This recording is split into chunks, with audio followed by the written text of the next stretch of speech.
بعض اولیاء نے اور عرفاء نے کہا، انہوں نے پوچھا اہل معرفت سے، بعض اہل اللہ سے، کہ بڑے عرصے سے کوئی سے نے پوچھا میرے دل کو حضوری نصیب نہیں۔ ہمارے ذہنوں میں کئی سوال ہوتے ہیں نا، کہ نماز پڑھتے ہیں، عبادت کرتے ہیں، تلاوت کرتے ہیں، ذکر اذکار کرتے ہیں، دعا کرتے ہیں، یعنی اللہ کو پکارتے ہیں، ندا کرتے ہیں، اللہ کی عبادت اور اس کی مناجات کا کام کر رہے ہوتے ہیں، مگر دل حاضر نہیں ہوتا۔ بس ایسے دعا ہے تو گزر گئی، عبادت کے کلمات تھے، نماز کے گزر گئے، رجوع اللہ تھا گزر گیا، دل حاضر نہیں ہوتا۔ اس کی آپ نے اپنی زندگی میں کئی بار مثال دیکھی ہوگی۔ دل حاضر ہے یا نہیں، اس کو سمجھنا تھوڑا سا مشکل ہے، تھوڑا سا۔ دماغ حاضر ہے یا نہیں، اس کی مثال سے سمجھ آ جائے گی۔ کئی بار آپ نے دیکھا ہے کئی لوگ ایسے ہوتے ہیں جن کی کنسنٹریشن نہیں ہوتی ان میں، وہ بات سن رہے ہوتے ہیں مگر آپ کہتے ہیں یہ حاضر دماغ نہیں ہے، اس کی کنسنٹریشن نہیں ہے۔ ڈاکٹرز بھی کہتے ہیں کہ اس بچے کو، اس طالب علم کو کنسنٹریشن کی کمی ہے، وہ گھنٹوں گھنٹوں بیٹھتے ہیں کتابوں پر، وہ کہتے ہیں مجھے کچھ یاد نہیں ہوتا۔ ہر ایک کا پرابلم میموری کا پرابلم نہیں ہوتا، بعض اوقات بہت سے لوگوں کو کنسنٹریشن کا پرابلم ہوتا، اس کی کنسنٹریشن ہی نہیں ہے۔ کیا پڑھا، وہ گھنٹوں بیٹھا رہا، آنکھوں کے آگے الفاظ سطریں صفحے گزرتے رہے، اس کی کنسنٹریشن ہی نہیں، تو وہ پھر آگے جب یاد کیسے ہوگا۔ بعض اوقات آپ گفتگو سنتے ہیں، خطاب، تو بعض پریشانیاں ہوتی ہیں اس کا سبب، بعضوں کی کنسنٹریشن کا یا بعض اوقات لیک آف الرٹنس ہوتی ہے۔ آپ ایک چیز کو دیکھتے ہیں تو غلط پڑ جاتے ہیں، آپ دیکھتے ہیں تو پیج نمبر غلط پڑ جاتے ہیں، لفظ کچھ اور لکھا ہوا تھا، صحیح پڑھ رہے ہیں، کچھ اور سمجھ کے پڑھ رہے ہیں، غلط پڑھ لیا۔ ڈاکٹر کے پاس جاتے ہیں، یہ کیا میٹر، وہ کہتا ہے یہ لیک آف الرٹنس ہے، الرٹ نہیں ہے مائنڈ آپ کا۔ اس کے پھر ریزنز الگ ہوتے ہیں، میڈیکل ریزنز ہوتے ہیں، لیکن میں آپ کو صرف علامات سمجھا رہا ہوں کہ اگر دماغ یعنی مائنڈ الرٹ نہ ہو تو چیزیں آپ کے سامنے ہوتی ہیں، آپ غلط پڑھ رہے ہیں۔ کنسنٹریشن نہ ہو تو آپ جو پڑھے جا رہے ہیں یا سن رہے ہیں آپ کی سمجھ میں نہیں آتا کیا۔ بعد میں اگر پوچھیں بھی وہ بات یاد ہے میں نے کیا کہی تھی، کہتے ہیں کیا بات، وہ اس کے کان سن رہے تھے مگر دماغ اس کا الرٹ نہیں تھا یا کنسنٹریشن نہیں تھی، وہ چیز ہی اتر جاتی۔ اب یہ مثال تو سمجھ میں آ گئی، ایسا تو ہوتا ہے کہ نہیں واقعہ زندگی میں۔ بعض اوقات عارضی پرابلم ہوتا ہے آدمی کو، یاداشت میں عارضی پرابلم ہے، کوئی مشکل ہے، پریشانی ہے، ذہن تفکرات میں ہے، تو وہ بھی اس پر بھی یہ حالت وارد ہو جاتی ہے۔ تو بعض اوقات پرماننٹ پرابلم ہوتا ہے، اس کی پھر الگ ایکسرسائزز ہوتی ہیں، ٹریٹمنٹس ہوتے ہیں، تھیراپیز ہوتی ہیں، جس سے وہ چیزیں، اور اگر کوئی میڈیکل ریزن ہے تو پھر وہ ہوتا ہے، پھر وہ اس کی الرٹنس اور کنسنٹریشن اس کی ریسٹور کرواتے ہیں۔ جس طرح دماغ حاضر نہیں ہوتا، اس طرح عبادات میں بہت سو کا دل حاضر نہیں ہوتا۔ اب آپ سمجھ گئے بات کو، اب اس مثال سے اچھی طرح سمجھ آ گئی بات کی۔ بندہ عبادت کرتا ہے، اللہ کا ذکر کر رہا ہے، تلاوت کر رہا ہے، مناجات کر رہا ہے، دعا کر رہا ہے، مگر دل حاضر نہیں۔ تو کسی نے سوال کیا دل حاضر نہیں پاتا، کیا کروں؟ اب دل حاضر ہونا اس کے بھی دو درجے ہیں۔ پہلا کہ دل حاضر ہو اس چیز میں جو عبادت، جو ذکر، جو طاعت، جو تلاوت آپ کر رہے ہیں، اللہ کی یاد، مناجات، اس میں دل حاضر ہو، یہ ادنا درجہ ہے۔ دل کی حاضری کیا، یہ ادنا درجہ ہے، پہلا درجہ ہے۔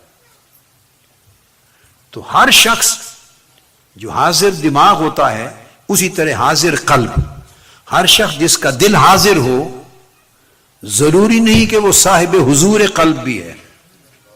دل کا حاضر ہونا اور چیز ہے، اور دل کو حضور نصیب ہونا اس سے اوپر کی چیز ہے، اس کو حضور قلبی کہتے ہیں۔ کیا یعنی دل کی حضوری، دل کی ایک ہے کہ آپ کے ذکر میں اذکار میں، عبادات میں، طاعت میں، تلاوت میں، نیک کام میں جو کر رہے ہیں تو دل جمی کے ساتھ دل حاضر ہے، دل آپ کے ذکر اور آپ کی طاعت کے ساتھ جڑا ہوا ہے، کنیکٹڈ ہے، ڈسکنیکٹڈ نہیں ہے۔ جو عبادت اور تلاوت کر رہے ہیں اس جگہ سے ڈس اپیئر نہیں ہوا، دل کنیکٹڈ ہے۔ یہ ہے دل کا حاضر ہونا، جیسے دماغ کا حاضر ہونا۔ ٹھیک ہے، اب اگلی بات کہی، دل کا حاضر ہونا ایک درجہ ہے، اور یہ کئی لوگوں کو نصیب ہو جاتی ہے کہ اس کا دل حاضر ہے، یعنی دل جمی ہو گئی، ظاہری عبادت، عمل، طاعت، تلاوت، ذکر، اذکار، دعا جہاں کر رہا ہے اس کے ساتھ دل اس کا جڑا ہوا، کنیکٹڈ ہے، یہ کنیکشن ہے، یہ ہو گئی حاضری۔ کچھ لوگ اس سے بلند درجے کے لوگ ہوتے ہیں اور ان کا دل کا حاضر ہونا وہ ذکر کے ساتھ نہیں ہوتا، وہ مذکور کے ساتھ ہوتا ہے، یعنی وہ اللہ کی بارگاہ میں حاضر ہو جائے تو اس کو حضوری کہتے ہیں۔ پہلے تھا ذکر کے ساتھ حاضر ہو، کیا؟ اور اب کیا بات بتا رہا ہوں؟ جس کا ذکر ہو رہا ہے اس کی بارگاہ میں حاضر ہو، تو اس کی بارگاہ میں تب حاضر ہوتا ہے دل جو دل اس کے ساتھ جڑ جاتے ہیں، اس کو کہتے ہیں کہ اس کے دل کو حضوری حاصل ہے، اس کے دل کو حضوری رسائی ہے۔ کیا؟ اب اس کو بھی مثال سے سمجھا دوں تاکہ آپ کو اور ایزی ہو جائے۔ جیسے میں نے دماغ کی مثال دی، بھئی یہ حاضر دماغ نہیں، اور اگر کسی کو الرٹنس مل جائے اور کنسنٹریشن مل جائے تو کیا ہر وہ شخص جس کو دماغی الرٹنس اور کنسنٹریشن مل گئی ہے، کیا اس کو دماغ کی رسائی بھی مل جائے گی کہ جو بات سمجھائی جا رہی ہے اس کی ڈیپتھ تک اس کے سارے راز بھی سمجھ جائے گا، پا جائے گا؟ کیا یہ انٹلیکچوئل کیپیسٹی بھی مل جائے گی؟ نہیں، ابھی تو الرٹ ہوا ہے، بقایا تو کیپیسٹی ہے، کتنا اس کو پاتا ہے اور کتنا نہیں پاتا۔ تو پہلا درجہ کہ جو غیر حاضر تھا دماغ، وہ کم سے کم حاضر ہو گیا۔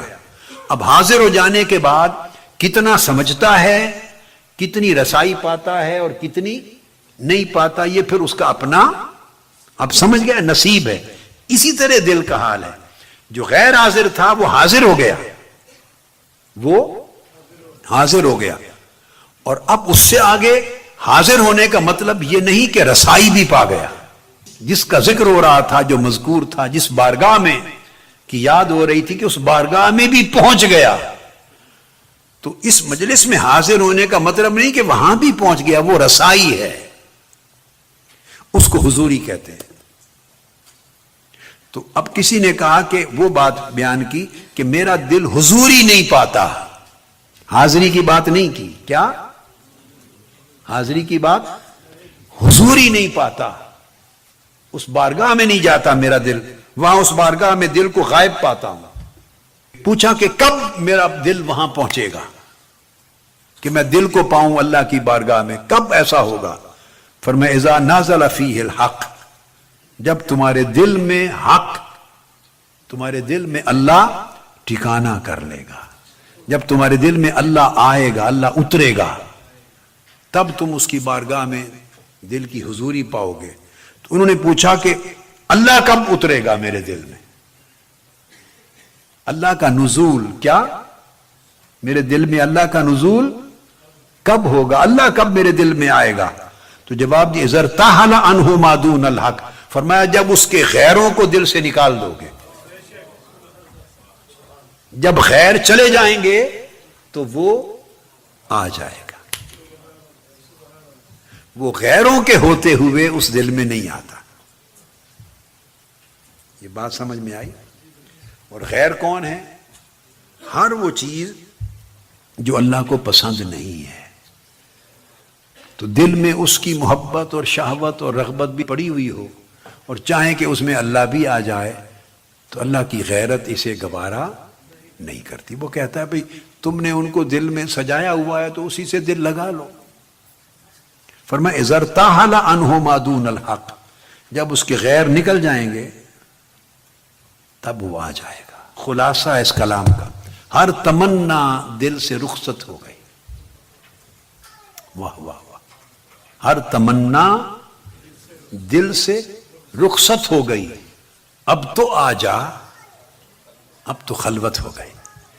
تو اس کا قاعدہ یہ ہے کہ جب اس کے غیر چلے جاتے ہیں دل سے، اور دل نیا خانہ بن جاتا ہے، خلوت کدہ بن جاتا ہے، اس میں کوئی اور غیر نہیں رہتا، اور دل خالی ہو جاتا ہے، اس وقت وہ جلوہ گر ہو جاتا ہے. اور جب، اب میں آپ کو وہی معرفت کی طرف لا رہا تھا کہ جب وہ دل خالی ہو گیا غیر سے، تب وہ جلوہ گر ہوا، اور جب وہ جلوہ گر ہوا تو دل زندہ ہو گیا، اور جو زندہ ہو گیا، کامل زندہ ہو گیا، وہ اس کے حضور رہنے لگ گیا، وہ اس کے حضور رہنے لگ گیا.